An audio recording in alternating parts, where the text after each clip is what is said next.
Time now for sports on 104.7 The Cave. Here's Ned Reynolds. Ned Reynolds, Mike the intern, back in the studio on a Thursday morning. So, Bears on the road last night to face off with the team who got them started on this very awful path. Are they still on it or did they get off? No, they're still on it. And this is what happens, Mike, when your frame of mind is losing. Now, that doesn't mean the team goes out there saying, hey, we're going to lose tonight. Let's fight for that. No. But things just are not mentally prepared for any kind of lead.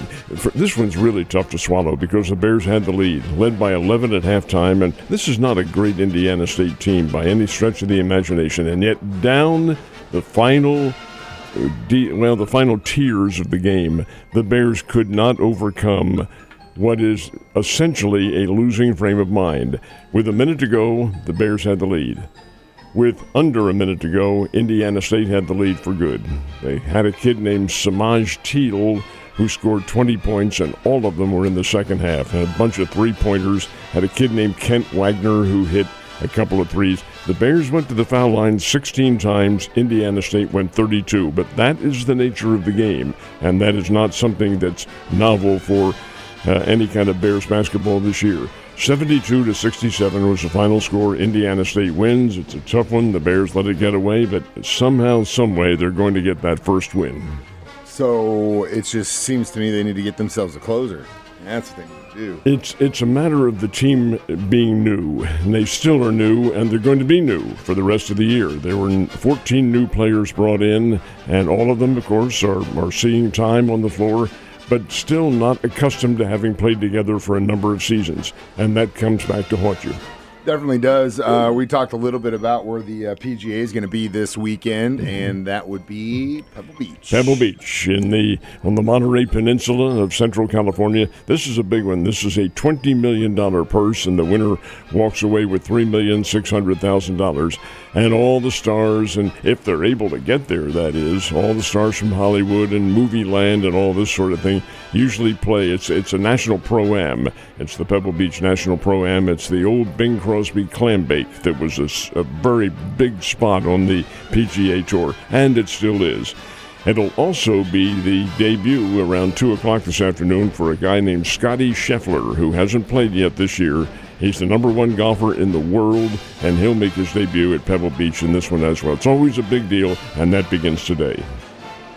Last but not least, we're still waiting, and I'm going to still keep checking in until you get me some new information. But so far, St. Louis Cardinals still have not to offload any talent, have they? Nothing yet. I'm going to add yet in there because I still think they will. And there are hints going around that the Redbirds are pursuing deals still for Nolan Arenado. They want that payroll off there. They won't get it with Sonny Gray because he said, no, I've got a no-trade clause and I'm going to exercise that no-trade clause. Well, Arenado has lifted his, and he's also lifted the number of teams to whom he will go. He has a select number. But the money is the big factor, as we talked about yesterday. Arenado is owed $74 million over the next 3 years.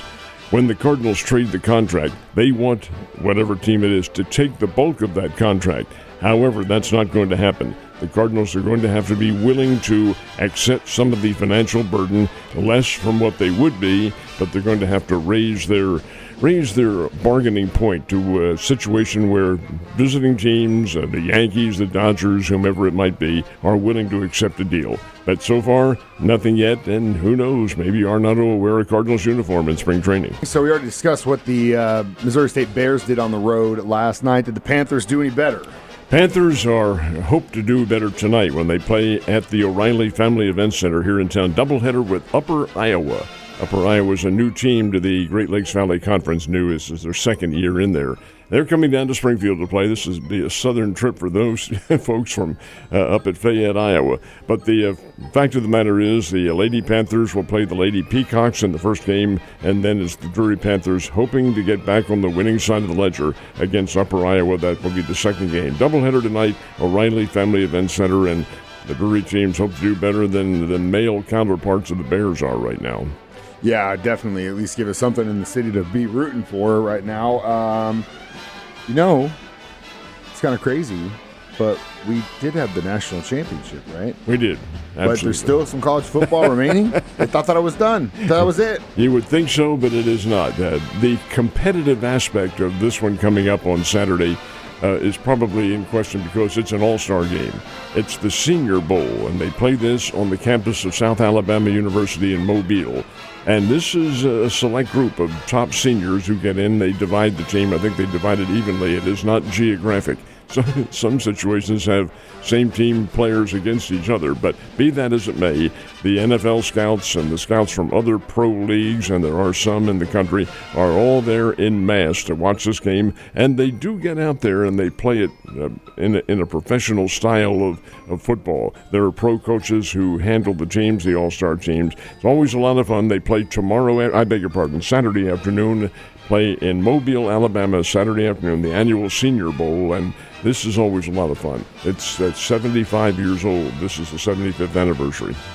And it is also a great place for you to kind of see what studs are going to be coming into the NFL, if any. Last but not least, we do have some basketball action coming up this weekend, don't we? The Bears will take another shot at getting that first conference win. They will host Murray State on Saturday at the Great Southern Bank Arena here in town. The Lady Bears are on the road at Bradley, and they play tomorrow night at Illinois State. And then on Sunday, Drury's Lady Panthers will host Lewis University from Romeoville, Illinois, in the Chicago area. That'll be Saturday afternoon at the O'Reilly Family Event Center. And then the Panthers, the men's team, will face Lewis in the second game. So we do have some home action going on. The Bears hope to get that first win against Murray State. Murray State's not all that good, but Bears really aren't either, and they're not playing very well.